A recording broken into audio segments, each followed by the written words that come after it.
Lisa had always harbored a soft spot for Carter. Over the years, they'd developed a close friendship, frequently chatting over the fence separating their yards. She admired his dedication to teaching and shared his love for gardening.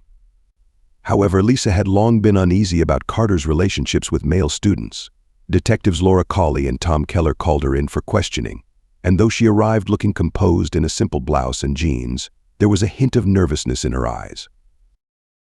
When Cawley asked about her friendship with Carter, Lisa spoke warmly, recalling their shared gardening tips and discussions about the latest news from the Richmond Times-Dispatch.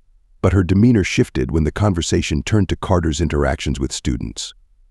She admitted she had grown worried over his tendency to invite students to stay overnight in his one-bedroom home.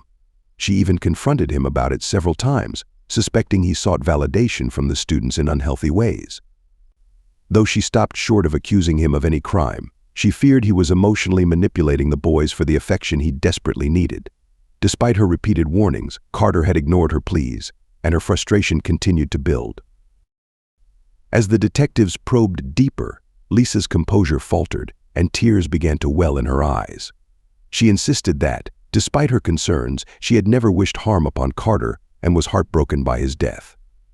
Her emotional response impacted the detectives, but they maintained their focus, searching for any indication that Lisa might have been more involved than she claimed. Lisa's alibi for the night of Carter's death appeared solid. Still, her conflicted feelings over his relationships lingered in the detectives' minds.